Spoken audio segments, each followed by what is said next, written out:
Here's an advantage to having an older hull.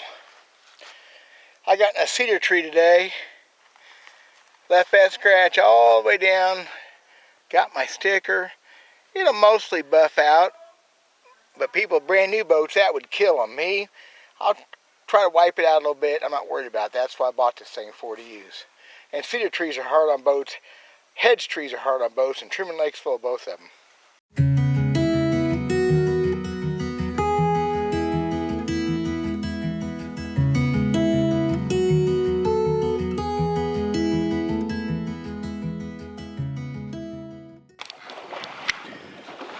So here we go with the depth finder on the console. First time on the water. Master switch needs to be on. Got power, which is good. You just never know. Sometimes things get beat up. Didn't bring my screen cleaner. It's a touch screen. It's going to get fingerprinted up. I'll keep my glass cleaner on hand. It gets smudged up pretty bad. I've never had a touch screen, but of course I've seen them and used other things that are like this. So loading maps.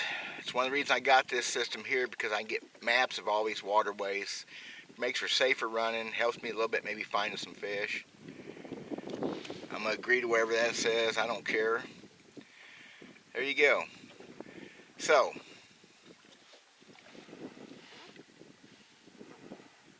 home.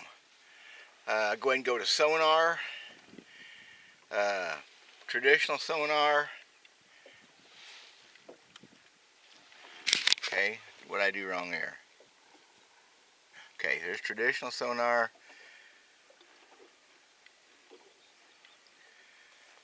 Reading good, seems like.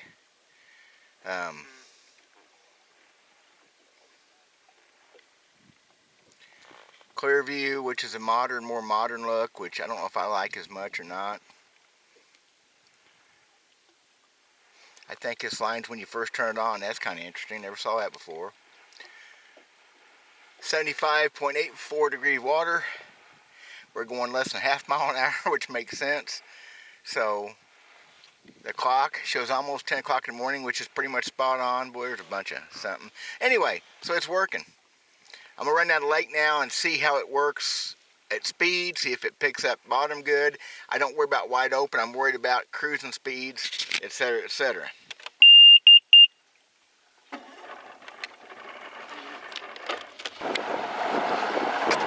So this is where it's more important to me to have a good reading for a transducer to be positioned right, working right.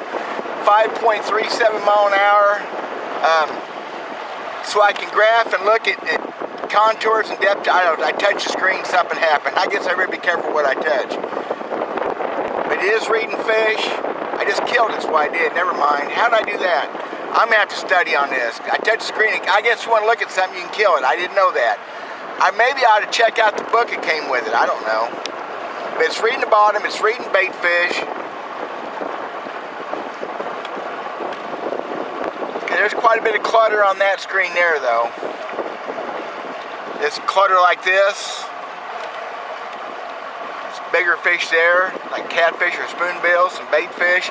I don't know if that clutter is, a lot of times there's plankton in the water, but I'm not seeing that here, so. Can I touch the screen? Okay, killed it again.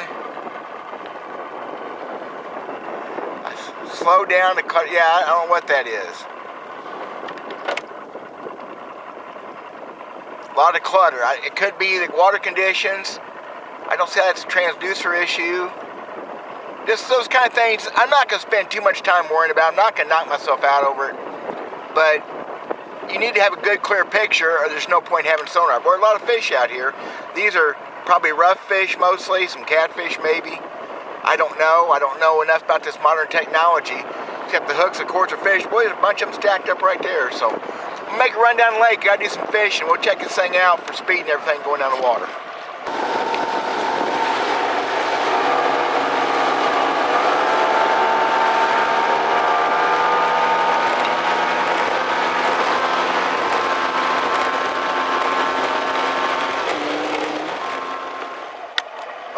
It did not read at speed. As soon as I got good and on plane, it quit reading. I may have a transducer a little bit too high. Maybe it would also explain some of this turbulence. I'm not real worried about it. Again, this speed here is what I want it the most for, but I'll probably adjust it down a ½ inch or so next time and see if that makes a difference. I'm gonna graph this point, kind of get a lay of what everything looks like. It's working well. I said a transducer I knew would have to be adjusted, y'all. That's just part of it. Well, when you're not used to doing this, it's part of it. I thought I'd point out, I've been on the water a little over an hour now doing some fishing, just looking around. And I am not going to waste a ton of time on these electronics. After all, this is old school fishing. Of course, these electronics are the same as I've used for years. There's modern stuff here, and I may have to read a book. I'm not going to waste a bunch of time. The major data that I want is there. And the map thing, I need to figure out. And the other issue, just telling y'all how this is going, is I knew that little screen could be a problem. I'm having a hard time seeing it. So, whatever. I'll live with it. The 10-inch may not be that much better. I had a 10-inch on my last bass boat 5, 6 years ago, 7 years ago. My eyes were better then too, I think. So, it's showing an incredible amount of detail. I'm not worried about. I'm worried about finding some fish in tough conditions. Hardly any breeze at all. Hot. So, figuring this stuff out. Now, that being said, the one in the front, I didn't show it when I wanted to go fishing. When I first started up, it took me 3 times to get the transducer plugged into it right. Kept showing no transducer. I immediately forgot it's not a touchscreen. The first touchscreen I've ever had, I forgot that one wasn't. So I had to start figuring out how to punch buttons. All I have is on plain old sonar. I'm going to try it on flasher sonar too. See if I like that. I just want to know depths. Whatever. I have nothing to go on yet on how things are working as far as what the fish are doing. But the depth finders themselves, this one's not reading at speed. Not unusual for me. I will drop a transducer. That'd be my next step. The one in front seems to be working really well. So far they're fine. They are what they are, you know. They're not gonna catch me any fish. If they help me find fish, that'd be pretty cool. But right now, I think it's pretty much up to me. That's kind of an update. I'm not sure what else to talk about. Boat's running good, handles good.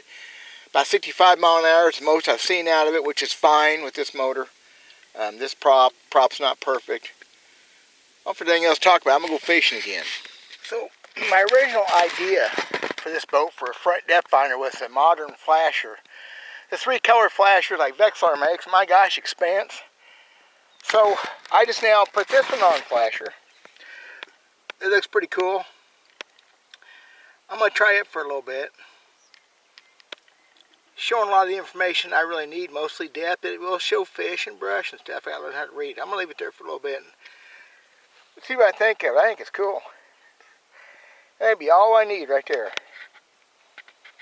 And for still about the same price as the Vexilar would have been. Oh well. Well, there's really not much else to talk about, y'all. So this will be maybe a shorter video for me. I know nobody minds that. Everything's working pretty good. I've used the flasher now up there for about an hour and a half. I'm probably going to leave it on flasher and need to fine-tune some stuff out of it. It's got a little bit too much, probably too high a hertz setting. Whatever. It's picking up too much crap. This one may be the same way though. I just realized that. That's what it is. You got, if I remember right, when that chirp said it, I can't even read it. 840 kilohertz, that's too much. It's too much power. Too much sensitivity. I think that's, if I remember right, there you go. It's reading good. They're both working good. The boat's fair enough. Fishing sucks, but there you go. More old bass boat stuff. Guys, thank y'all a bunch for watching. I really appreciate it. Let me know if there's something y'all want to see or something we can talk about. Boat's not done yet, but getting closer. God bless.